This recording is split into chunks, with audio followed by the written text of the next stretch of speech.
Bonjour, Karine. Juste me dire qu'est-ce que tu vois, ma chérie?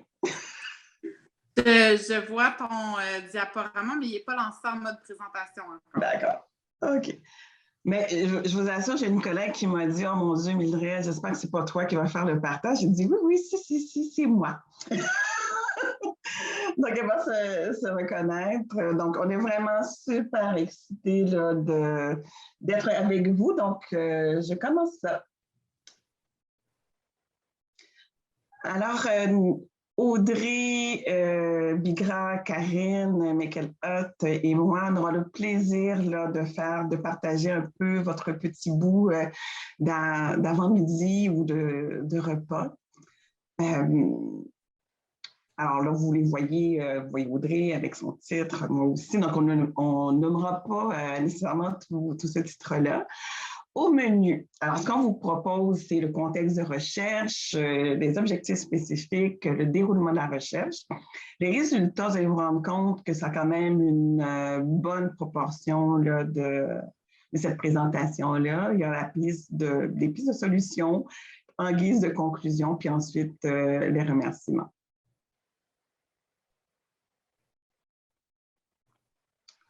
Nous avons collaboré avec le Cégep Bois-de-Boulogne puis Montmorency afin de réaliser cette recherche PAREA, dont l'objectif général, c'est d'analyser les pratiques de supervision de stage des enseignantes et enseignants en soins infirmiers avec les étudiants du collégial ayant un trouble d'apprentissage, puis proposer des pistes de solutions pour améliorer la pratique des enseignants et enseignantes en soins infirmiers.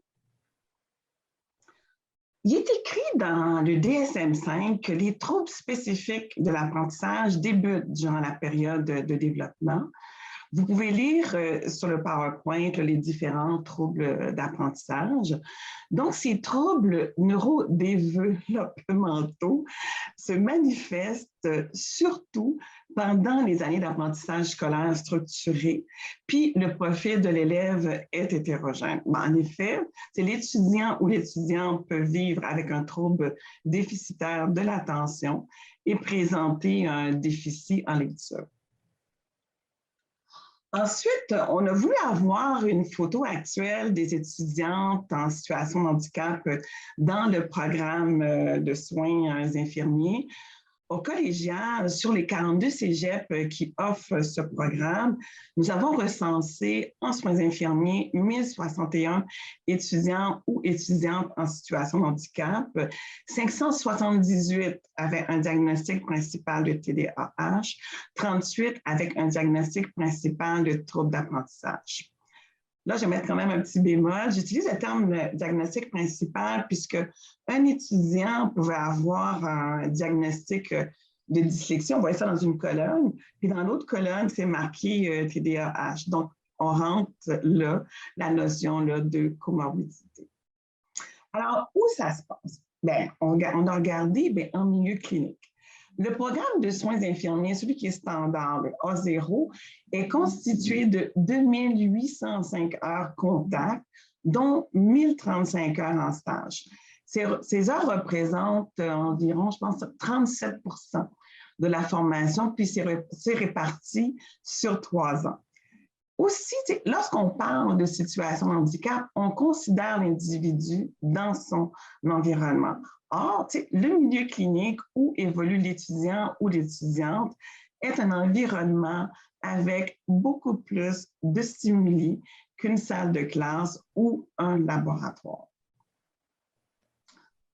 Tantôt, j'ai présenté l'objectif général. On va voir les objectifs spécifiques qui sont inventorier les préoccupations des enseignants de stage en matière d'encadrement et de supervision des stagiaires en soins infirmiers ayant un trouble d'apprentissage, identifier les pratiques de supervision chez les enseignants de stage en soins infirmiers avec des étudiants ayant un trouble d'apprentissage, identifier les enjeux, les défis, les situations problématiques auxquels peuvent faire face les étudiants ayant un trouble d'apprentissage, puis finalement formuler des recommandations aux enseignantes en soins infirmiers en matière de supervision de stage d'étudiantes ayant un trouble d'apprentissage.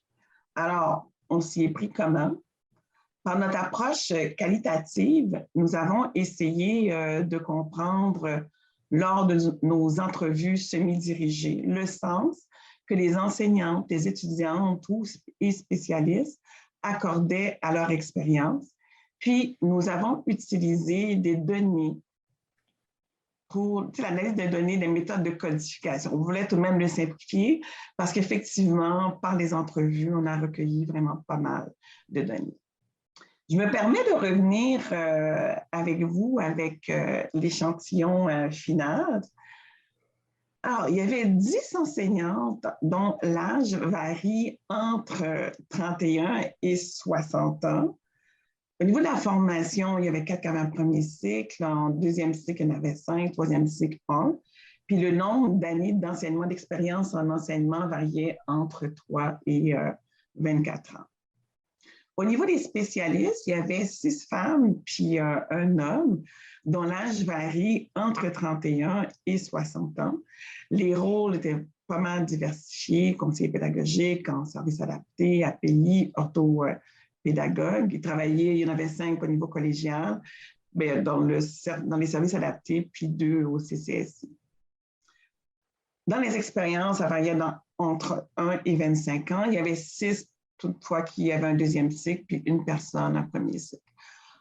Au niveau des étudiantes, il y avait 4 hommes puis 4 femmes, en sachant très bien que nos proportions de garçons en classe sont moindres, dont l'âge varie entre 20 et 60 ans. Vous ne serez pas surprise de voir avec les PowerPoints d'avant que tous avaient un trouble déficitaire de l'attention dans nos 8 étudiants. Il y en avait 5 qui avaient une hyperactivité ajoutée à ça, un avec une impulsivité, un avec un trouble de mémoire, 3 avec une dyslexie, puis une avec une dysorthographie. Au moment de l'entrevue, une étudiante était en deuxième session. Une étudiante en deuxième session, une en troisième session, 2 en quatrième session, une en cinquième session, mais 3 en sixième session. Karine et Audrey vont poursuivre avec vous pour la présentation des résultats.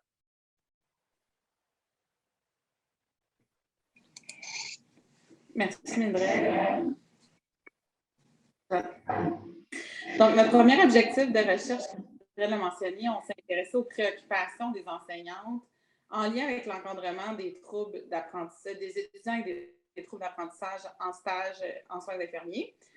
Donc, on a ressorti 5 thèmes, dont 2 qui prenaient plus d'importance, donc en lien avec le monde professionnel, puis ceux en lien avec la sécurité dans les soins.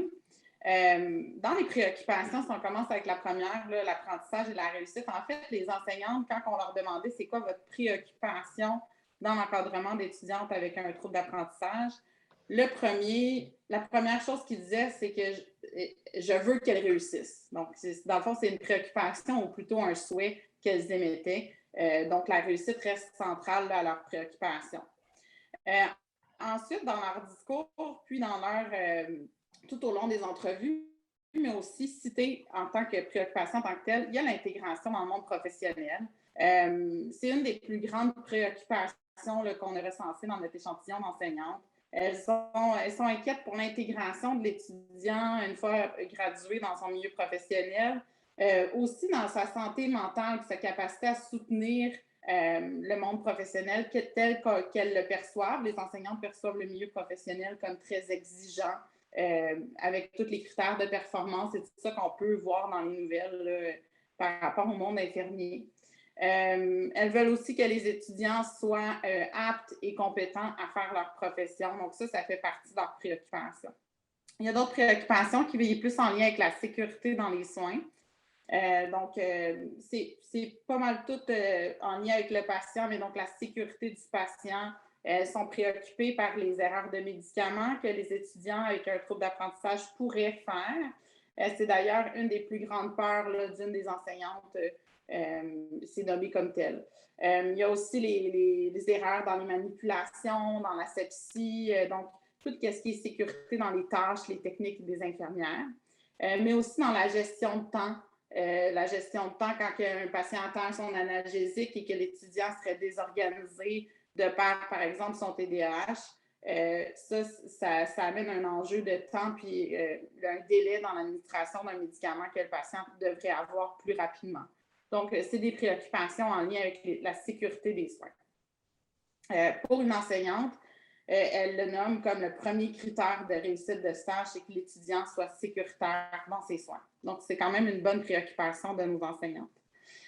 Autrement, elles ont des préoccupations par rapport à leur compréhension des troubles d'apprentissage. En fait, plusieurs d'entre elles vont nommer qu'elles manquent de connaissances par rapport aux troubles d'apprentissage en tant que tels, par rapport à l'inclusion aussi. Ce qu'on a pu remarquer aussi dans leur discours, dans les entrevues, de la part des spécialistes aussi, il y a certains manques à combler par rapport à certains troubles. Donc, par exemple, la dyspraxie, il y a vraiment un besoin de connaissances augmentées, peut-être du côté des intervenants. C'est quelque chose qu'elles mentionnent, c'est quelque chose qu'on observe aussi. Elles vont dire aussi avoir besoin de formation. Finalement, toutes ces préoccupations-là sont peut-être exacerbées par une en particulier, qui est la charge de travail.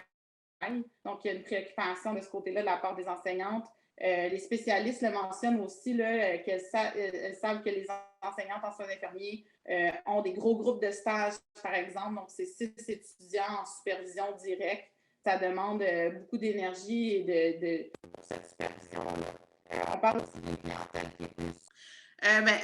là, je vais finir par la charge de travail, mais donc cette préoccupation-là de la clientèle qui est plus diversifiée qu'avant, pas seulement par les troubles d'apprentissage, mais aussi plus diverses au niveau culturel. On a aussi des enjeux de santé mentale chez les étudiants qui augmentent la charge de travail des enseignants. Je laisse la parole à Audrey. Je règle mon micro pendant ce temps-là.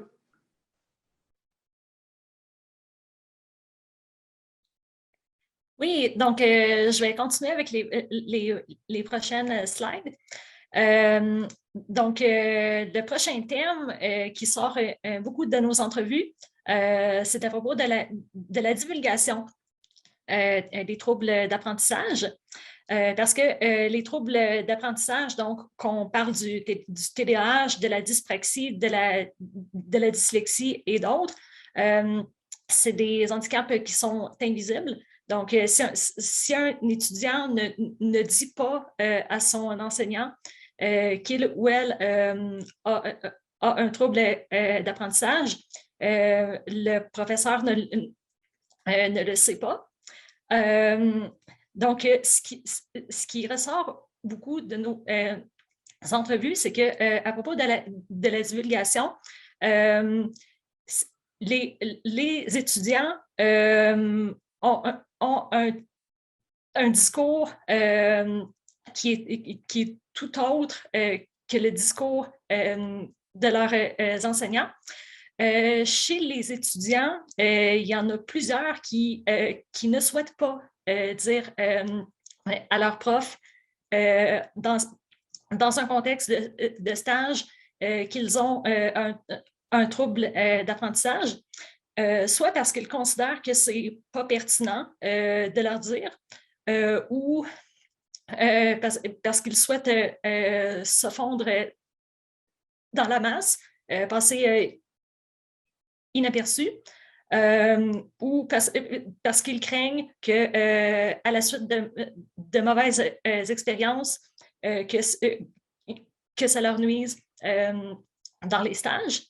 Il y a certains étudiants qui choisissent de le dire à leurs profs qu'ils ont un trouble d'apprentissage, mais il faut qu'au préalable, il y ait un lien de confiance qui soit créé entre le stagiaire et son enseignant. Parce qu'un étudiant avec un trouble d'apprentissage ne sera pas porté à dire, disons, à un enseignant qu'il ne connaît pas, qu'il est dyslexique ou qu'il a un TDAH, par exemple. Du côté des professeurs, c'est un tout autre discours.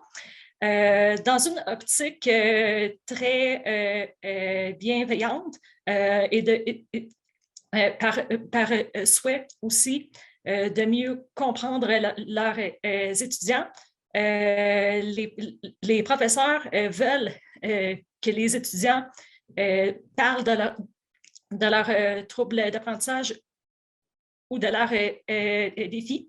Parce que les enseignants veulent mieux les comprendre et s'il y a des comportements qui sont observés dans les stages, donc par exemple des coquilles dans des notes infirmières et que le professeur sait que tel étudiant a une dyslexie, ben là, il sait que ces fautes-là, c'est probablement attribuable à la dyslexie plutôt qu'à un manque d'attention ou à de la négligence.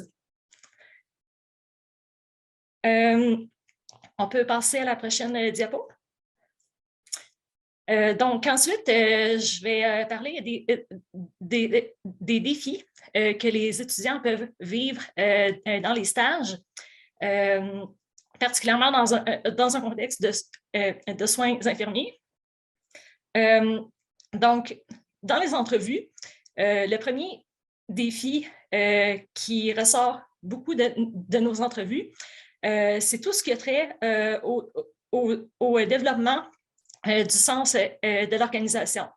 Ce n'est pas étonnant non plus parce que si on retourne à la diapo de notre échantillon, tous les étudiants qui sont interrogés ont un TDA ou un TDAH. Donc, ce n'est pas étonnant que ce défi-là lié au sens de l'organisation sorte comme en premier lieu, particulièrement dans un contexte de stage en soins infirmiers. Ce qu'on peut voir par rapport au sens de l'organisation, on peut penser entre autres à organiser son temps ou son horaire, à rassembler aussi tout le matériel que les étudiants ont besoin dans leur stage. Ensuite, un autre thème qui ressort beaucoup dans les défis, la gestion des émotions. Donc, on pense entre autres à l'anxiété qui est très importante parce qu'un stage, ça peut être une activité qui est très anxiogène. On pense aussi à l'impulsivité qui peut aussi être catégorisée dans ça. Il y a le savoir-être et les relations interpersonnelles. Parce qu'en stage, c'est une occasion d'apprentissage aussi de créer des liens avec un patient ou avec une personne qui est en position d'autorité. Donc, pour certains étudiants, ça peut être un défi. Ensuite, la capacité d'attention ou de concentration, comme mentionné plus tôt, dans les centres hospitaliers, dans les milieux de stage, c'est des environnements qui sont très stimulants. Il y a beaucoup de bruit, beaucoup de va-et-vient de gens. Donc, pour une personne avec un TDA ou un TDAH, ça peut être plus dur de se concentrer dans ce contexte-là. Ensuite, la compréhension écrite ou orale, donc de bien lire des noms de médicaments de bien interpréter aussi des consignes pour faire son travail de stage. Donc, ce qui, dans certains cas, peut faire une différence entre une réussite ou un échec. Retenir aussi l'information, donc toujours dans ce contexte-là, parce qu'en stage, il y a beaucoup d'informations, il y a des lectures à faire, donc de tout retenir ça et de faire aussi des liens entre la théorie et la pratique. Peut être aussi un certain défi. Ensuite, les tâches plus spécifiques à la profession infirmière. Donc, on pense entre autres à faire des injections ou installer des sondes. Donc, c'est des apprentissages qui sont typiques de cette profession-là. Donc, cet apprentissage-là peut être plus compliqué. Et les défis qui sont plus spécifiques à certains troubles d'apprentissage. Donc, je parlais un peu plus tôt de la dyslexie. Il y a des notes infirmières qui sont à prendre dans ce contexte-là. Donc, pour un étudiant, avec une dyslexie, ça peut être un défi aussi. Donc, bref, il y a plusieurs types de défis que les étudiants dans les stages de soins infirmiers peuvent vivre. On peut passer à la prochaine diapo. Donc, on ferait signe si le son est bon ou mauvais. Ça marche-tu, Audrey, mon son? Oui. Mieux, parfait. Donc, en fonction des défis qu'Audrey vient de mentionner, mais malgré ces défis-là, en fait, les étudiants arrivent quand même avec un bon bagage d'outils et d'expérience, des stratégies qu'ils ont déjà mis en place dans le passé ou qu'ils mettent en place en soins infirmiers. Donc, en premier, les étudiants mentionnent utiliser beaucoup d'outils de planification, d'organisation ou d'aide à l'apprentissage. On regroupe là-dedans des listes, des échéanciers pour s'organiser au niveau du temps, des plans de travail qui sont personnalisés, qui ne sont pas nécessairement celui qui est utilisé auprès du collège, mais plus quelque chose qu'ils ont personnalisé de leur côté. Donc, ils soulignent quand même l'importance de s'approprier ces outils-là. Et mentionne évidemment l'éthique, la technologie pour les aider durant leur stage. Donc, par exemple, les logiciels antidotes, les logiciels de dictée vocale, des choses comme ça. Ils vont aussi nommer des stratégies qui sont axées un petit peu plus sur prendre le temps, donc prendre le temps de faire les choses, consolider ses apprentissages aussi, donc prendre ce temps-là pour bien apprendre avant les stages, de respecter son rythme aussi, de savoir en tant qu'étudiant avec un trouble d'apprentissage, on a un rythme qui est différent et ils vont se respecter là-dedans et prendre plus de temps. Ils vont vouloir arriver d'avance aussi en stage, par exemple. Ils vont utiliser aussi leur bagage de vie, leur expérience antérieure pour performer mieux en stage ou être plus à l'aise. Donc, au niveau des bagages de vie et des expériences professionnelles antérieures, ce n'est pas seulement les expériences en tant qu'externes ou préposés aux bénéficiaires qui vont souligner qu'ils étaient aidants, mais aussi dans d'autres professions, en service à la clientèle ou des choses comme ça. C'est un outil pour eux là, pour bien performer en stage. Ils soulignent aussi le fait que de pratiquer beaucoup, évidemment, les techniques, c'est sécurisant avant d'arriver en stage. La préparation aussi, se préparer au stage, va être quelque chose qui va être aidant. Les étudiants vont souligner quelques traits de personnalité qu'ils ont comme des forces qui les aident à performer en stage. Donc, par exemple, la facilité d'entrer en contact avec un patient, d'être attentionné, la capacité d'adaptation aussi de l'étudiant, puis d'être capable de travailler sous pression. Donc, c'est des bagages puis des outils qu'ils ont qui est intéressant à ne pas sous-estimer, en fait.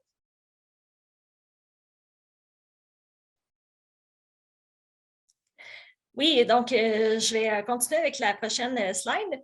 Là, on a parlé des outils et des stratégies qui sont aidantes dans les stages. À l'opposé, je vais parler des facteurs qui n'aident pas les étudiants dans un contexte de stage, toujours en fonction de nos entrevues. Donc, ces facteurs-là, ils ont été catégorisés en deux groupes. Donc, ce qui est organisationnel, donc plus au niveau macro, donc ce qui est imputable au milieu de stage ou à l'institution scolaire. Donc, c'est des éléments sur lesquels il n'y a pas vraiment de marge de contrôle. Et ce qui est individuel, donc ce qui est imputable à la personne. Donc, dans les facteurs organisationnels qui n'aident pas les étudiants dans un contexte de stage, il y a les horaires des stages qui sont mentionnés beaucoup dans les entrevues. Ce qui n'aide pas aussi, c'est que les horaires sont appelés à changer beaucoup. Donc, pour un étudiant avec une capacité d'adaptation au changement plus faible, ça peut être une source de stress.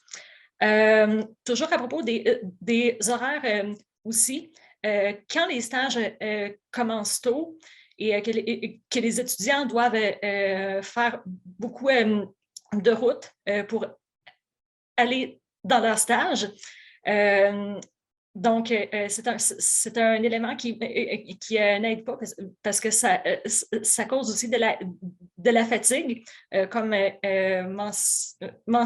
mentionné aussi un peu plus loin. Il y a plusieurs étudiants aussi qui prennent de la médication pour pallier à leurs troubles d'apprentissage. Donc, il se peut qu'à partir d'une certaine heure, que la médication ne fasse plus effet et qu'à partir de cette heure-là, que ce soit plus difficile pour cette personne-là d'être fonctionnelle, disons, dans un stage. Et les horaires aussi, à l'inverse, il y a un étudiant de notre échantillon qui préférait, lui, avoir des quarts de soir parce que c'est plus calme. Donc, pour la concentration, c'est plus facilitant. Donc, il y a vraiment des préférences qui sont propres à chacun aussi. Aussi, ben, le contexte où les stages en soins infirmiers, c'est en groupe. Donc, ce qui fait en sorte qu'il y a moins de possibilités aussi d'encadrement plus personnalisé et d'être en stage avec des collègues. C'est une distraction aussi parce qu'il y a plusieurs étudiants qui sont portés à socialiser avec leurs collègues plutôt qu'à se concentrer sur les tâches qui sont à faire dans les stages. Et l'environnement aussi, donc comme mentionné aussi plus tôt, le fait d'être dans un environnement où il y a beaucoup de bruit, beaucoup de stimulation, ça n'aide pas. Ensuite, les facteurs qui sont individuels. Donc, j'ai mentionné les sources de distraction individuelles. Donc, on peut penser entre autres au téléphone ou aux notifications qui sont distrayantes. à la fatigue aussi, comme mentionné plus tôt. Il y a la timidité aussi, parce que dans un stage où c'est en groupe, il y a des stagiaires qui sont plus timides lorsque vient le temps, disons, de poser des questions. Donc, c'est un frein. Il y a le manque de confiance en ses capacités en tant que futur infirmier. Et le sentiment d'infériorité aussi qui est amplifié par le contexte où ils sont en groupe, parce que dans plusieurs cas, ils peuvent voir que leurs collègues sont plus rapides ou plus avancés. Donc, ils peuvent être portés à se comparer à leur père. Donc, ce qui cause le sentiment d'infériorité. Le troisième objectif de recherche se concentrait sur les pratiques de supervision que les enseignants mettaient en place avec nos étudiants avec des troubles d'apprentissage en soins infirmiers. Dans cette pratique de supervision-là, il a été difficile de distinguer qu'est-ce qui est fait et qu'est-ce qui est souhaité d'être fait auprès des étudiants avec des troubles d'apprentissage. Donc, des fois, les enseignants nommaient des choses, on ne savait pas réellement si c'était mis en place ou pas. Mais définitivement, c'est des idées qu'ils ont, c'est des souhaits à mettre en place. Là. Ça, c'est sûr, auprès de ces étudiants-là. Donc, dans les pratiques de supervision, on retrouve celles qui sont reliées à la relation entre étudiants et enseignants. En fait, cette relation-là entre enseignants et étudiants, elle est présente tout au long de nos verbatims. Elle prend beaucoup d'importance dans nos résultats. Le souhait que la relation soit forte, que ce soit une relation qui est de confiance entre l'enseignant et l'étudiant, c'est souligné par plusieurs, les spécialistes aussi, entre autres, une relation de confiance dans laquelle on peut se confier, aller voir notre enseignant, que ce soit dans la bienveillance, puis que ça soit empreint d'empathie aussi, c'est souligné par nos participants. Une relation qui est d'ouverture et de compréhension, donc une ouverture à les outils que les étudiants amènent en stage, de les permettre et une compréhension aussi des difficultés que vivent l'étudiant, une compréhension de ses besoins aussi, par exemple. On mentionne aussi, plusieurs vont mentionner la relation de pouvoir qu'il peut y avoir entre l'enseignante et l'étudiant. Évidemment, ce n'est pas un souhait dans ce cas-ci. Il y a des étudiants qui ont mentionné plusieurs situations là, où est-ce qu'ils se sont sentis discriminés, jugés, évalués aussi de façon injuste. Donc, une sanction d'échec, par exemple, qui serait remise trop tôt dans le processus. Donc là, on pourrait en parler longtemps là, de la relation entre l'étudiant et l'enseignant. Ça a pris beaucoup d'importance, cette relation de confiance-là qui est essentielle. On a aussi, ça va un peu ensemble, les pratiques de supervision qui vont avec la façon d'interagir avec l'étudiant, donc d'être empathique et d'écouter, mais aussi de ne pas être dans la rigidité dans nos demandes puis nos attentes envers l'étudiant. Donc, d'être flexible par rapport à ça, de tolérer l'erreur. Les étudiants ont mentionné beaucoup qu'il y avait des enseignantes qui pourraient être perçues comme stressantes et que c'est mieux d'être dans l'optique d'être rassurant. Une enseignante qui est stressante, ça serait quelqu'un qui est stressé en soi-même, qui a de la misère à s'organiser. Donc, c'est évident que quand l'enseignante est dans cette espèce de stress-là elle-même, ça se rend contagieux aux étudiants.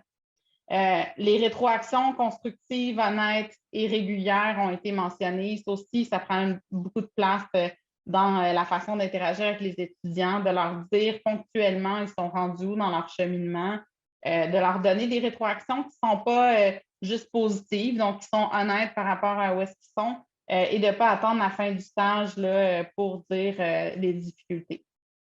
Alors, donc, c'est un peu vu comme un accompagnement par certains de nos participants, puis de la collaboration avec l'étudiant, évaluer ses besoins avec lui, s'asseoir, lui en parler, travailler en équipe pour trouver des outils pour cheminer. Puis, bien, il y a d'offrir des disponibilités en dehors des périodes de stage qui a été mentionné par quelques participants. participants comme une bonne pratique là, de supervision. Aussi, on parle de pratiques de supervision qui sont axées sur la planification, l'organisation et l'apprentissage. Je ne sais pas si vous voyez, mais c'est à peu près les mêmes choses que nos étudiants amenaient en stage en tant qu'outils et stratégies aidantes un petit peu plus tôt. Donc, du point de vue des enseignants et des spécialistes, c'est quelque chose qui est aidant et à encourager.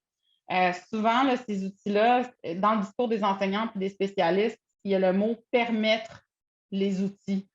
Donc, on peut penser que ça n'est pas toujours le permis. Puis, il y a des étudiants qui l'ont rapporté d'ailleurs, que ces outils-là ne sont pas toujours permis en stage. Donc, une des premières choses qu'ils suggèrent, c'est de permettre d'apporter ces outils-là et de les utiliser, d'aider l'étudiant aussi à en développer. Donc, encore une fois, on a les outils technologiques, calepin, prise de notes, mais aussi la personnalisation des outils qui va être importante. On a des stratégies aussi qui s'en vont un petit peu plus sur le temps. Donc, encore une fois, ça recoupe ce que les étudiants avaient amené comme stratégie individuelle. Donc, de laisser l'étudiant arriver à l'avance, de lui donner un petit peu plus de temps pour faire certaines tâches et se préparer, d'aider l'étudiant à se préparer au stage.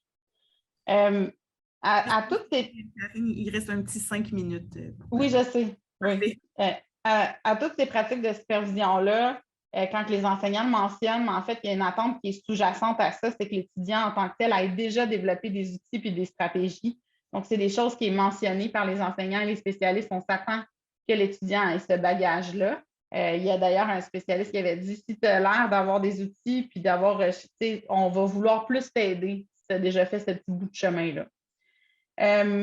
Il y a la collaboration avec les services adaptés. Je vais vous en parler dans les recommandations, mais ça a été mentionné beaucoup aussi par nos spécialistes et nos enseignants.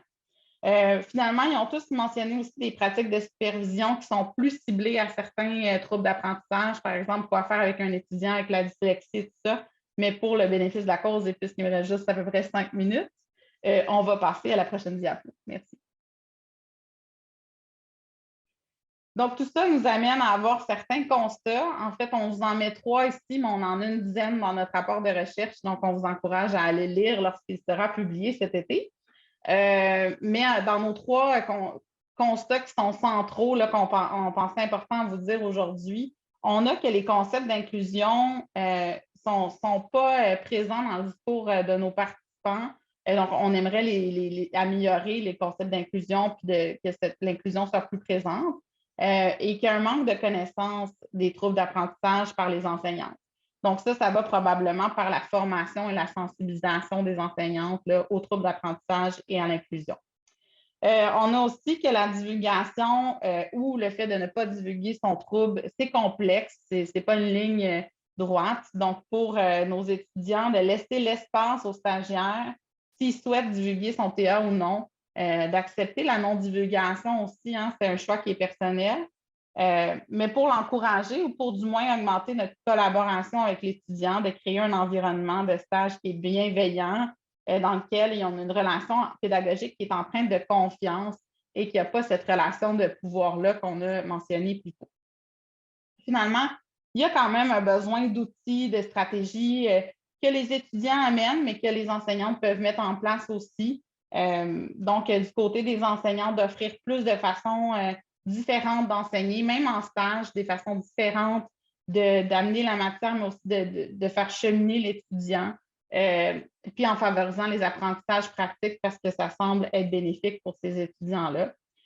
Tenir compte des besoins de toutes les étudiantes qu'on en soigne, pas juste ceux qui ont divulgué leur trouble d'apprentissage, c'est important aussi.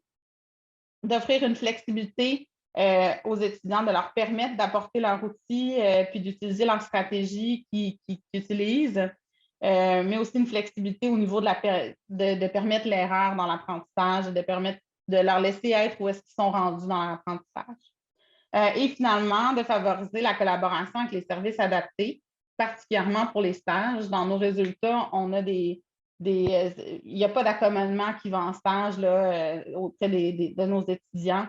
Les services adaptés sont peu présents pour cette partie-là de la formation. Donc, d'augmenter la collaboration avec nos services adaptés qui viennent voir c'est quoi les stages, ça serait une piste de solution qu'on vous donnerait aujourd'hui. Mildred, je vais te laisser conclure et gérer les questions. Je vais prendre le temps de remercier tout le monde, mais je ne vais pas gérer les questions. Je vais essayer de le faire. Alors, mais merci sincèrement pour votre participation. Et aussi, vraiment un merci sincère à tous nos collaborateurs, incluant le CRISPES. Il y a des gens même, je pense que je me dis, on n'a pas marqué, mais pourtant qui ont collaboré avec nous, Émilie, Robert, etc.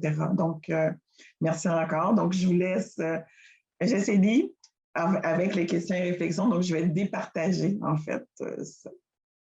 Super, merci beaucoup. Alors, effectivement, je prends le relais.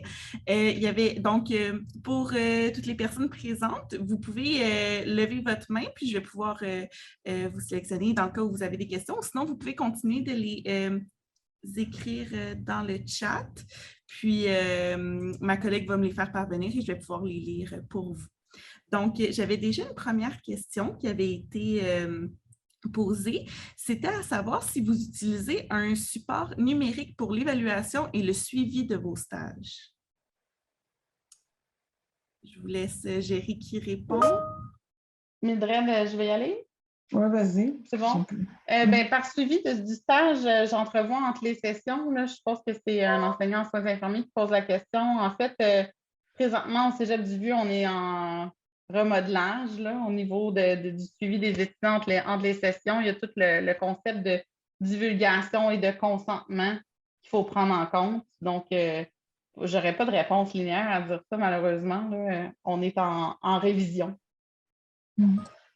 Parfait, merci. Une autre question, c'était plus un commentaire qui avait été mentionné.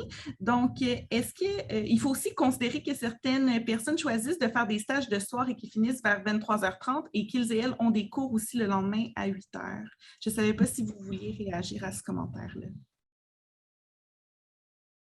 Mais c'est un commentaire, c'est entendu, on l'entend vraiment très bien, puis c'est quelque chose qu'on partage avec l'encadrement scolaire parce que c'est quelque chose qui est réel. Super. Et aussi, avez-vous des exemples de formations disponibles pour les enseignants et enseignantes au sujet des troubles d'apprentissage? Puis on se demandait aussi quand vous serez publié. Pour la publication, on est en fin de rédaction pour le rapport PAREA. Donc, le rapport PAREA, c'est un rapport qui va être diffusé, là, qui est disponible. On a parlé de le mettre sur la page du CRISPES, donc je pense que ça serait la meilleure piste à vous donner aujourd'hui, c'est que quand le rapport va être terminé, il va être accessible sur la page du CRISPES. Puis là, après ça, j'ai oublié la première partie de la question. Je m'excuse, Élie. Est-ce que vous avez des formations concernant les troubles d'apprentissage pour les enseignantes? Est-ce que vous connaissez des formations? Pour ma part, je n'en connais pas. Et d'ailleurs, c'est un grand besoin, en effet. Ça. Oui. Mais quand même, il faudrait vérifier avec Performa, parce que je me souviens d'avoir pris un cours sur les troubles d'apprentissage avec Performa, mais il fut un temps, comme on dit. Oui. Spécifiquement pour les stages, non, j'en ai pas vu. Sur Performa, je les ai suivis. J'en ai pas vu présentement, en tout cas, actuel. Là. Non. Non, sur les stages. Donc, je vais aussi vous lire la question. Ça a été fait pendant la présentation, alors peut-être que vous pourrez la contextualiser un peu plus, mais c'est quand vous dites de laisser l'espace aux étudiants et étudiantes pour la divulgation, j'imagine que vous voulez dire aux autres étudiants. Il est difficile pour nous de les accompagner si nous ne sommes pas au courant. On suspecte en effet qu'il y a des étudiants qui ne divulguent pas leur trouble d'apprentissage et on a d'ailleurs des participants qui souhaitaient passer under the radar puis vraiment pas apparaître là, comme un étudiant en difficulté ou avec des troubles d'apprentissage. Donc oui, c'est tous nos étudiants, là, ces recommandations-là, en fait, peuvent être accomplies avec tous. Encourager la divulgation, c'est pour nous aider à les aider, en effet. Comme Audrey l'a mentionné, je pense que c'est vu avec la bienveillance, hein, c'est de la part des enseignants, c'est de savoir, de mieux accompagner l'étudiant si on sait qu'il y a des besoins, mais pour ça, il faut le savoir. Mais en effet, il y a beaucoup d'étudiants qui ne le divulguent pas, puis c'est d'encourager cette divulgation-là en étant ouvert, finalement.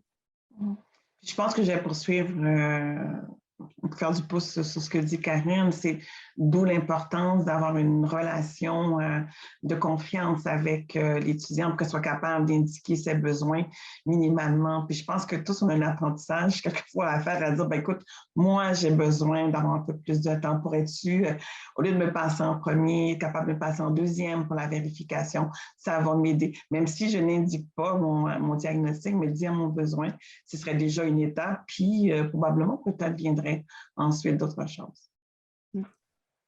On a une question, une main levée du moins de Mme Lynn Noël. Alors, vous pouvez activer votre micro. Oui, ben en fait, je voulais un petit peu compléter là, avec Mildred et Karine. Je suis professeure en soins infirmiers, fait que je fais un stage avec les élèves. Puis même si l'étudiant ne veut pas divulguer, puis c'est son droit aussi, à un moment donné, ça paraît, on s'en aperçoit aussi qu'il y a quelque chose qui ne fonctionne pas.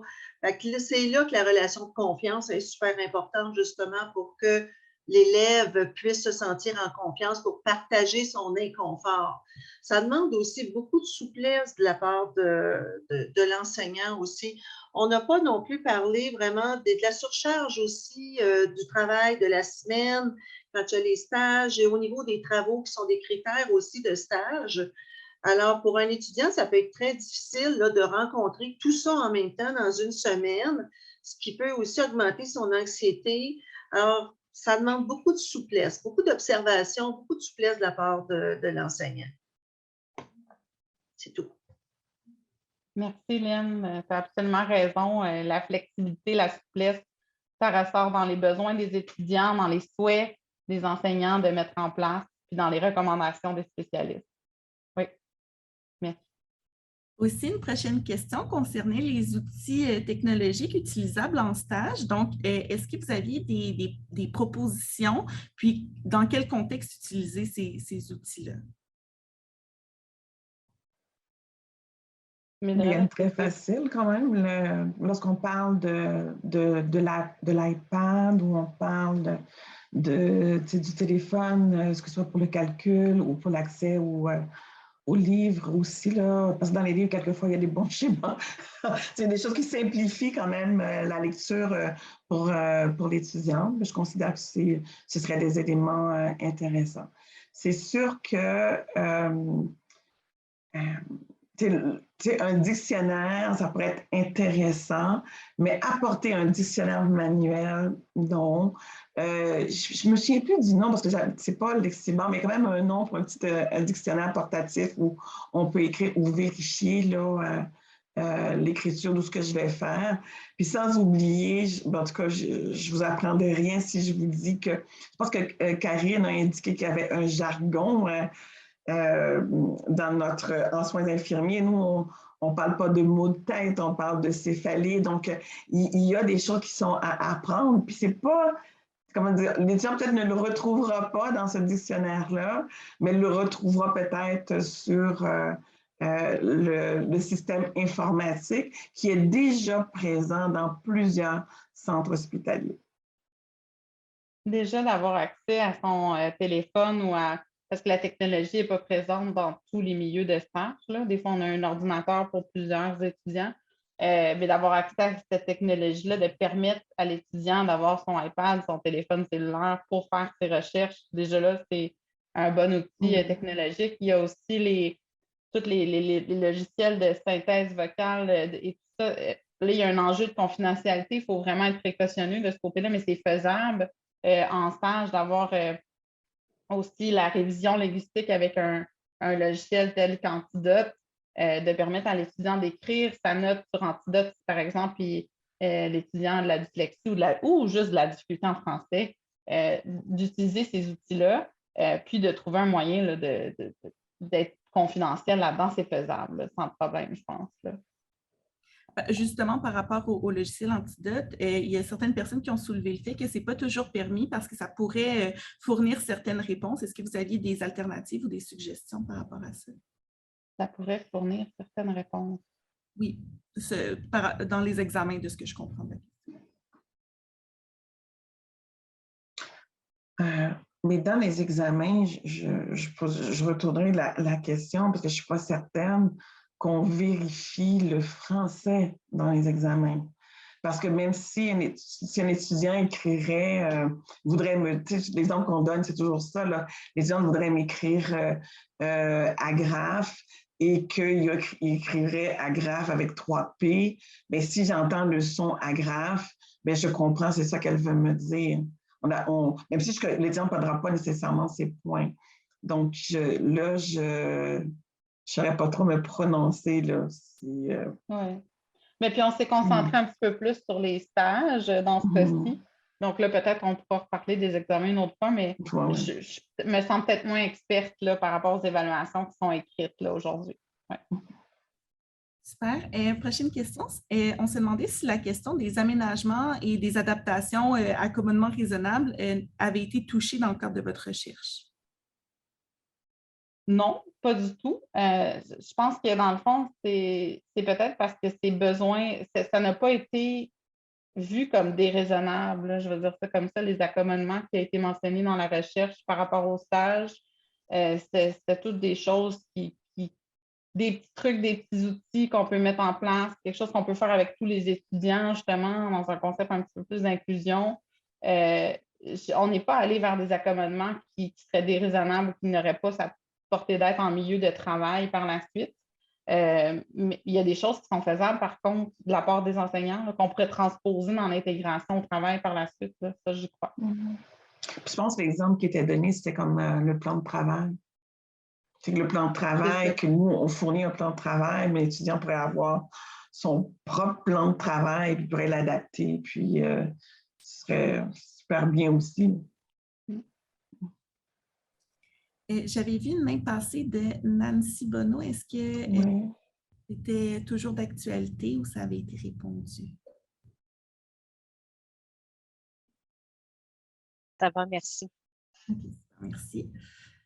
Est-ce qu'il y avait d'autres questions, d'autres personnes qui souhaitaient apporter quelque chose, un commentaire? Je vois une petite question dans le chat, je vais vous la lire. Est-ce que vous pensez inclure les étudiants étrangers? Ce serait pertinent dans le contexte de l'AEC pour les infirmières diplômées hors Québec. Le défi des troubles d'apprentissage, souvent non diagnostiqués, s'additionnent à la barrière de langue et peuvent potentiellement être un obstacle non négligeable à leur réussite. J'ai manqué la fin. Je ne sais pas si c'est juste moi qui le son, mais je vais le lire. Là. Donc, je peux peut-être répondre à la question. En fait, la mission du CRISPERCH, c'est vraiment plus en lien avec l'inclusion des personnes et des étudiants en situation de handicap. Donc, c'est vers ça que le projet c'est plus concentré. Mais c'est quand même clair qu'il y a des pistes de solutions ou des éléments qui peuvent être applicables aussi, disons, pour des étudiants dont le français n'est pas la première langue aussi, ou d'autres types de troubles ou de défis ou de problématiques. J'avais un autre petit commentaire auquel vous pouvez réagir aussi, c'est qu'il faut aussi amener cette sensibilisation et mesure dans les milieux de travail. Donc, si vous vouliez répondre à ce commentaire. Je sais.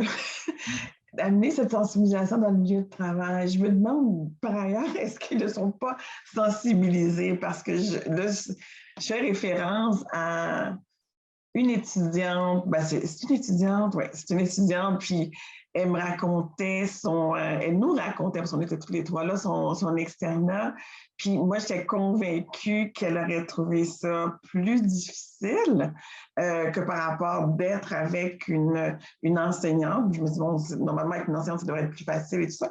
Puis, elle nous a rapporté que bien non, que le rapport à l'erreur était un peu différent. Donc, il y avait un effet pour diminuer son anxiété et elle se sentait accompagnée. Donc, je dirais que, bon, peut-être que les milieux font déjà des choses que nous, on ne soupçonne pas. Puis, si on regarde au CHUM, le fait que le milieu il est sans bruit, il n'y a pas que les cloches, et par exemple, pour préparer les médicaments, si moi je suis distraite, je peux décider toute seule d'aller dans un endroit plus calme au lieu de demander à mon enseignant. Donc, je me dis, peut-être il y a des choses qui sont déjà faites. Est-ce qu'on devrait poursuivre cette sensibilisation-là? Je pense que oui, puis on va les inviter. Puis, dans notre comité de travail, il y avait quelqu'un du milieu, il y avait au moins des personnes du milieu avec qui on partageait. Super, merci beaucoup. C'est tout le temps qu'on avait aujourd'hui pour répondre à ces questions de manière plus officielle. Alors, je voulais remercier premièrement nos trois conférencières ainsi que nos personnes qui ont rendu cette expérience plus accessible. Toutefois, je sais qu'il y avait Mme Dorimont, je ne suis pas certaine pour Mme Mickelholt, qui était disponible pour rester peut-être un petit 10 minutes de plus par la suite. Je sais que malheureusement, Audrey doit nous quitter, mais il y a peut-être un petit 10 minutes de plus pour des questions un peu plus informelles parce qu'il en reste encore. Alors, merci beaucoup. C'est ce qui va conclure pour l'instant, mais restez avec nous si vous avez un petit peu de temps supplémentaire. Merci beaucoup.